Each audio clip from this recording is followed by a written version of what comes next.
Hi there everyone, welcome back to Tech Ravers. Retroid, the creators of the popular Retroid Pocket 3 Plus, have released a new handheld emulator called the Retroid Pocket Flip. This clamshell designed device is geared towards retro gaming enthusiasts who wish to play their favorite classic games while on the go using emulation and in some cases native Android games. The Retroid Pocket Flip's design is, as you can see, reminiscent of that of the Nintendo DS, and it's one of the first affordable retro handhelds on the market with a clamshell style form factor. And you may have already noticed that the Retroid Pocket Flip shares the same flat circle pad joysticks as the 3DS. But are they any good? Stay tuned to find out.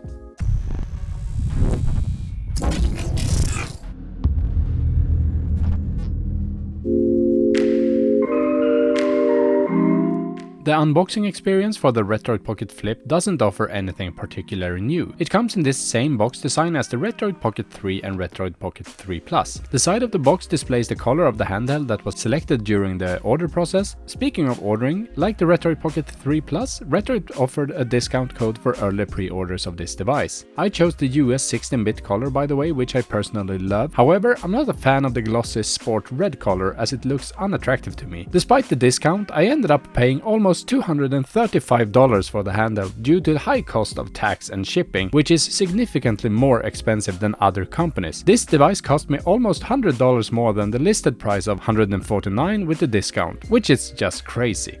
Anyway, in the box, apart from the device itself, we get the standard USB-A to USB-C charging cable. Upon unwrapping the Retroid Pocket Flip, I had two immediate impressions. Firstly, the US 16-bit color looks even more impressive in person than in the renders on Retroid's online store. However, the glossiness of the device is a bit too much for my liking and I would have preferred a more matte finish. However, that's me nitpicking here. Secondly, the device is much smaller than I had anticipated. Prior to ordering, I hadn't read anything about the physical dimensions, so I had assumed that it would be closer in size to the 3DS. Configuring a Retroid device for the first time is always an enjoyable experience. The setup wizard guides you through the entire process and even assists you in downloading popular emulators if desired. However, I usually skip this part and download my own emulators as I know what I want and don't want. Now let's talk about the design of this handheld for a moment. In the front of the device we have a small LED indicator next to the power on button to the left, which notifies us when we're charging the device. To the right we have a standard headphone jack. And on the right side of the device we have the volume up and down button. On the left side we have the slot for a micro SD card where you can put your games. For shoulder buttons we have analog L2 and R2, while the L1 and R1 are the clicky type. As always with Retroid products, these stacked shoulder buttons feels amazing, and the analog buttons have great travel to them, which will be great in racing games among others. Another great addition to the button layout are the M1 and M2 buttons, which you can bind to whatever you like. However, I found them pretty difficult to reach and locate, so I likely map something that I don't use as frequently to those buttons. Last but not least, here we have the USB Type-C charging port and the HDMI out port.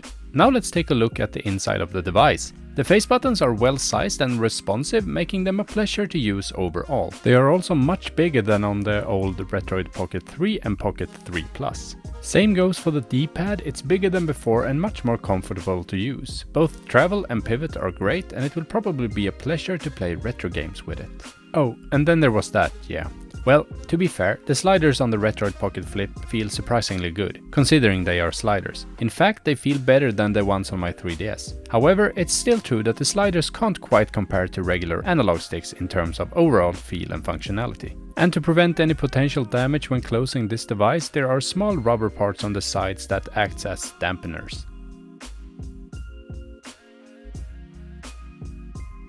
But now let's compare it to my Nintendo 3DS so we can see how wrong I was when I thought they were gonna be the same size. And I don't show you what they weigh in this video, but holding them in one hand each, they seem to weigh about the same. But it's no doubt that the new 3DS XL is a much bigger device. And let's flip them open to see how they differ on the inside as well. And of course, the most notable difference is the second screen located at the bottom of the 3DS. And as I mentioned previously in the video, personally I prefer the slider controls on the Retroid Pocket Flip over the single slider on the 3DS. The controls on the Flip are stiffer, making them more suitable for FPS games such as Call of Duty Mobile. For the D-pad I prefer the slightly smaller one on the 3DS. It's easier to press and it feels a bit more accurate. But as for face buttons, the prize once again goes to the Retroid Pocket Flip, as they have more travel and rubber membrane buttons are simply more comfortable to use if you ask me. Now, we haven't actually talked about specifications yet, so maybe now is a good time to do that. In short, the Retroid Pocket Flip has a 4.7-inch display that resolves at 750 by 1334 pixels. The device relies on the Unisoc Tiger T618, which comes with 2 ARM Cortex A75 CPU cores, 6 Cortex A55 CPU cores, and a Mali G52 MC2 GPU. Moreover, the device has 4GB of LPDDR4 RAM, 128GB of expandable storage and a 5000 mAh battery. It has active cooling, video out, Wi-Fi, Bluetooth, and it comes with Android 11 pre-installed. And now it's time to test some emulation, but as mentioned previously, the Retroid Pocket Flip utilizes the same internal components as the Retroid Pocket 3 Plus. This means there is no significant performance improvement between the two devices when it comes to emulation capabilities. Therefore, it's important to keep this in mind when considering to purchase the Retroid Pocket Flip. The Flip should be able to run most Dreamcast and PSP games at full speed, and probably even most Gamecube games if you're willing to tinker with the settings. However, when it comes to PS2, the Retroid Pocket Flip will struggle a lot. And as I usually do, I will let you watch the gameplay footage so that you can make your own judgment of the Flip's emulation capabilities.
He's killed them all. He still has some of the powers of a guard. Run!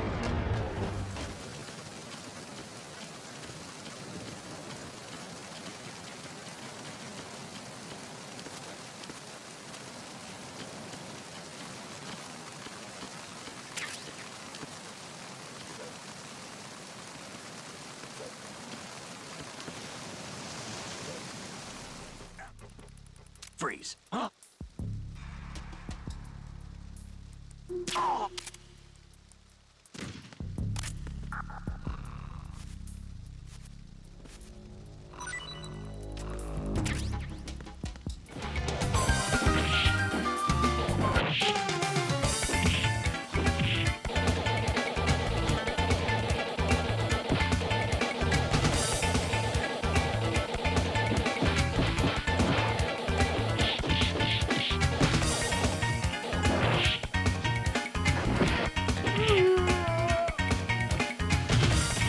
The Retroid Pocket Flip also has a useful built-in key mapper feature that allows you to easily enable your hardware controls in any Android game. By swiping in from the right and selecting the key mapper, you can map your buttons and joysticks to control the game. I won't go through the mapping process in this video, but if you're interested, I have another video on my channel that explains how to do it.